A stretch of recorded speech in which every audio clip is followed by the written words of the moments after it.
It's your turn this time. Yes. Alright, back. Third episode of Sports Talk. Yep. We're going to keep it short and sweet on this one. We're going to keep talking about football, soccer again. Mostly, yeah. We'll have a bit of something at the end, but we're just going to start on the hiring of Antonio Conte, isn't it? Yes. Yeah. For some reason I thought it was a different name. So after the Euros, he is now the boss of Chelsea. Yeah, he signed Good luck to that poor bastard. Yeah, he signed a 3-year deal. Yesterday, last night, didn't he? So, to be honest with you, it's a good signing for Chelsea. He's a very good manager. I think he was at Juventus for 3 years. He won 3 titles. Yeah. So expect Paul Pogba in blue. So Paul Pogba, Chiellini, like Morata. Well, apparently Morata's back to. He's got back to Madrid. Is he? Yeah. Ruinous. Always good. But yeah. It's the first, because Guardiola's City, Conte now at Chelsea, so you'd think it's Mourinho to United. But then stacked, isn't it? Some world-class managers in the EPL. Yep, and read my League Lane article on why Stoke should sign Pellegrini. It's a good read. Yeah, I mean it's a good signing. It'll probably see. It should see the results change. Yeah, and for the fact that he's probably going to go in there and just clean house. He should. He should be. And he's one of those managers that has a big enough name that it won't. That if there are negative results, I still think people will go to play for the coach. So that's a plus. It's kind of not. It's not like what they've had this season, where it's sort of been like, okay, we're just sort of playing to week by week to try and get the games done. So that'll be interesting to see how that turns out. We'll move on to the Foxes. Oh, yeah. Leicester, one step closer to completing what is arguably the Cinderella story. So now 7 points clear with 6 games to go. That 1-0 win against Southampton. I think it's 7th in a row, isn't it? 7th row. 7th in a row for 1-0 win. Is it 7? I think it's 7. 7, wow. That's a lot. lot. Yeah. It was something like that. Yeah. Hey, getting it done. Yeah, exactly. That's the thing. That's all you got to do in this situation. Yeah. So it'll be. Barring anything absolutely ridiculously going wrong, they've got it. They should. Yeah. It's They're to lose, really. Well, yeah. They've got 2 hands on it. They're just going to close their hands. But it's going to be an odd, and it's kind of what we alluded to not long ago, was sort of what happens after. Yeah. You've got to go from, and purely just on reputation, you've got to go from guys like Vardy, Danny Drinkwater, and Mark Albrighton to what? Where do you go from there? Where do you go? You don't. Do you go and you don't see someone like a Paul Pogba is going to want to go to a big club.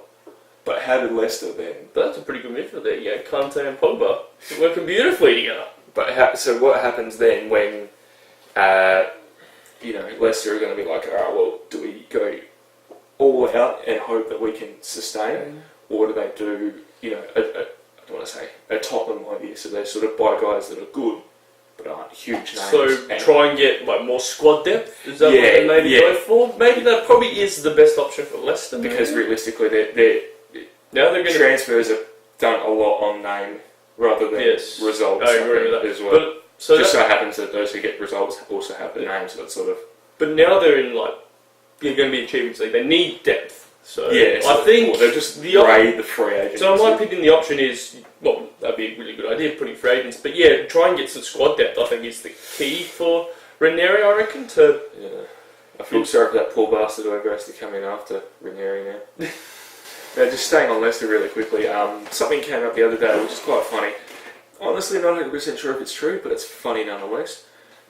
Ari Redknapp, in his supreme wisdom, was discussing the merit of Wes Morgan, Leicester City skipper, centre-back, the merit of him being included in the England Euro squad. He was a bit disappointed that there hasn't been any whispers of him being picked in friendly squads leading up, which is fair enough. He's been playing fantastic. Yeah, but why hasn't he been picked for England? Just one small issue. He's played 25 caps for Jamaica, and I think he's not English, and he's played the last couple in a row for Jamaica. So how would you know? He's a little bit preoccupied doing something else.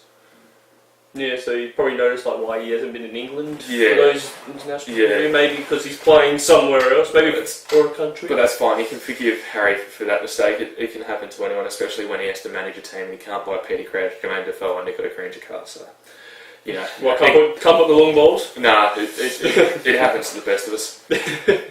We'll just finish up quickly. Just on a bit of a T20 wrap. Oh, wow. It's one and done. The Windies did the double. Beat the Southern Stars in the women's final and beat the English in the men's. As I mentioned, 4 sixes to win the game in a row. Brathwaite just went nuts. Not the first time he's done it. Oh, he did against the Aussies in the Test match. But one big talking point wasn't actually from the action itself. It was from the game. After the game. Marlon Samuels teed off on Shane Warne. He accepted, was it man of the match? Or was it Yeah, he was man of the match. Yeah, he accepted the man of the match trophy and said, "This is for Shane Warne."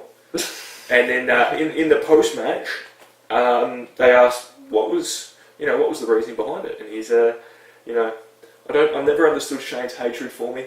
You know, maybe he's jealous that my face is real and his is not.